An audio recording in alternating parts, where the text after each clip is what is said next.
This is the all-new 2026 Volkswagen Tayron R-Line. Take a look at it from the front. This looks very similar to its more premium sister brand in the Volkswagen group. So I really like the very strong sort of design language here in the front. I really like this kind of light over here. I think at night this would be pretty nice. It looks pretty bright, quite striking. And I really like these kind of like honeycomb grills at the bottom and the aggressive sort of side starting here, vents on the side. And if you look from the side angle here, it's not a very big car. It's like a mid-size SUV. I'm about 180 centimeters. You can see it's not too tall. It's not ridiculously long. It's something that I think can park in most car parks here in Malaysia. Just come to the back. I think the back is one of my favorite sort of angles of the car. It has a very striking red LED bar right across the design, right?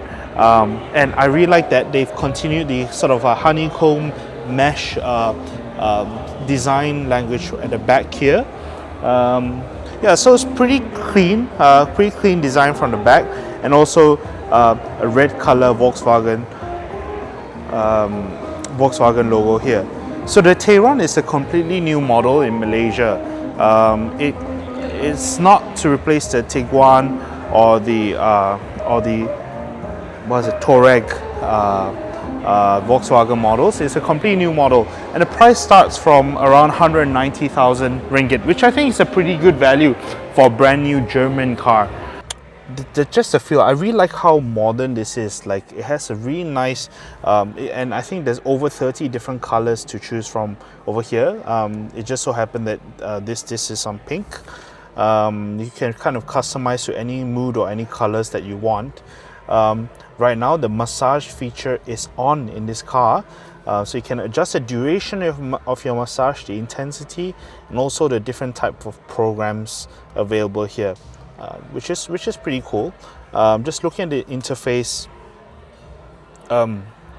it's quite intuitive. It's quite crisp, and one of my favorite features here is that it's not completely touchscreen. You can still adjust your temperatures down here, your volume. That's really nice, and I think it's a 4 climate control car as well. So both your passenger and the driver can have different temperatures in the car. I really like that down here that you have 2 wireless chargers here. Then you can close this so you don't get distracted by your phone, and you can put other stuff on it. And look at the volume. It looks nice, right? It has a really nice feel to it as well. So I quite like how you can sort of adjust the volume here. Looking down here, you got like some cup holders, some storage space. Generally, it's quite spacious. I'm kind of seated in my normal drive position at the moment. Yeah, as you can see, it's tons of space for a guy like me. And I really like the dashboard as well. The full digital dashboard. Again, very crisp, very clean, and the buttons just feel pretty nice as well. So these are some of the things I like about the car. Another thing I like about the car is that it feels just very solid when I close. It just feels like a solid, well-made car. What else? Looking at the top here, got space for your sunglasses, and then mirrors. But I think the highlight of this is the overall cabin, like cabin space, and the LED screen over here. I think it's, instead of like going vertical, I quite like that it's pretty horizontal, and it's pretty big actually. It looks like my laptop screen. So pretty big. The words are very legible. It's not too tiny.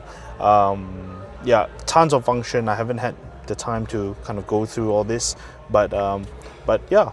So for example, if you're feeling in the mood for infinity, you can sort of change that, and the whole sort of lighting of the car changes the mood and the environment as well.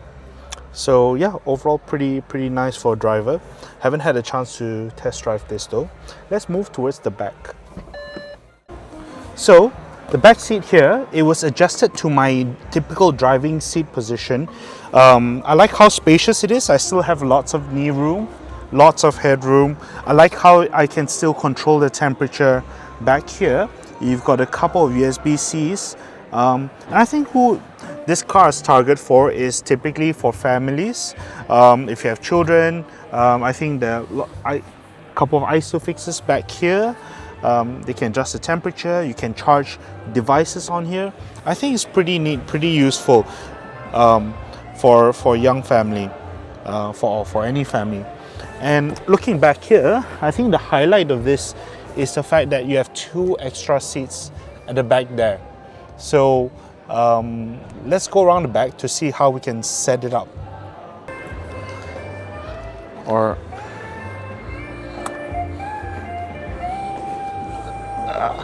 I think this is it. I think this is how somebody will climb to the back. Again, this is only recommended for children, not recommended for adults to sit back here. So if someone's sitting in front, obviously you can see I would be rather uncomfortable sitting at the back here.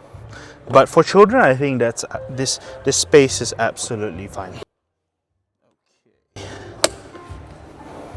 Oh, actually you can adjust.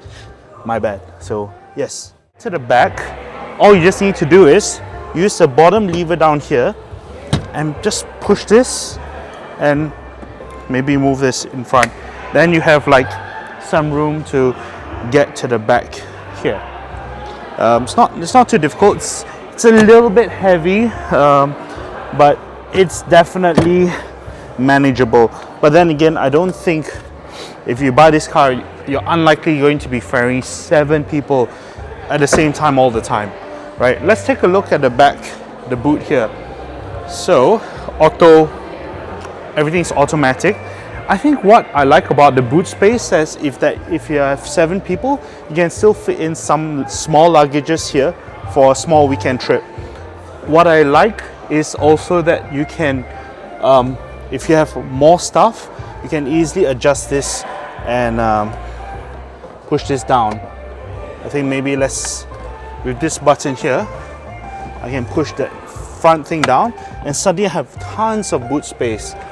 Okay, move that down. I like how it's pretty easy, and then push this down. So within 20 seconds, I have a massive boot space to carry, all kinds of different things.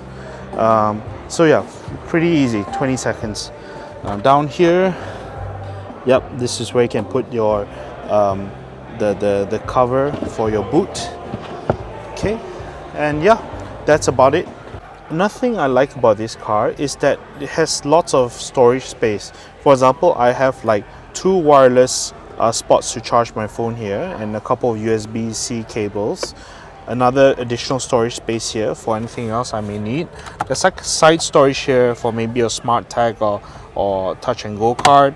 There's quite big bins here, side bins here, and pretty decent size space down here with a couple of pretty large cup holders. I think what I like about this car is obviously it's designed for larger families, carrying more passengers, especially if you have a hectic schedule and you kind of just want to put things in different places. I think it's pretty good. Even the glove compartment is pretty sizable. The thing I like about this car is that it doesn't have a gear here. I think it has the gear knob is over here, which I think it's pretty clean. It's just very simple, right? Drive, neutral and reverse. So pretty easy and not too much clutter around here, and more space for your stuff obviously.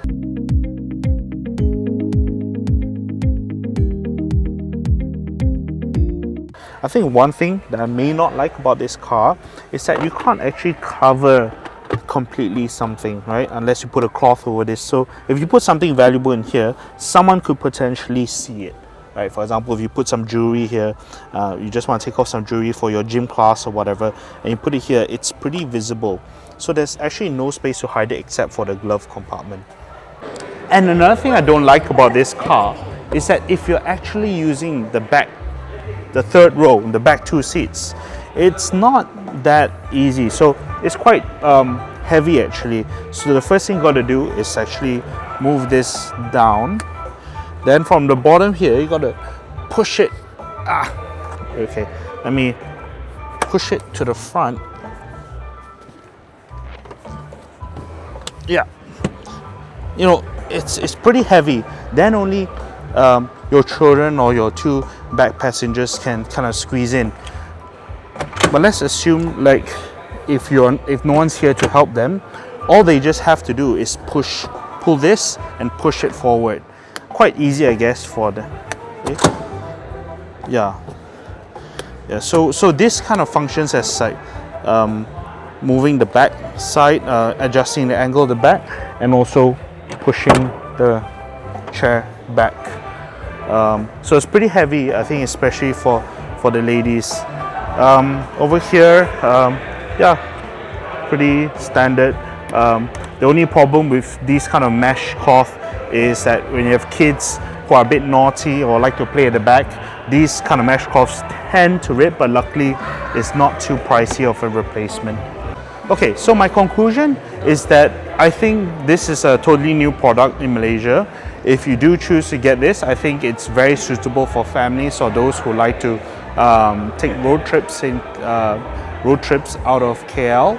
I think it's really good for an urban family that likes a bit of adventure. For the price point at 190k for a German, brand new German car, I think that is a pretty good deal for Malaysian standards. And the downside, obviously the downside is that there's so many options at 190,000 ringgit, right? You could easily get the Japanese SUVs. They're priced around the same price point as well.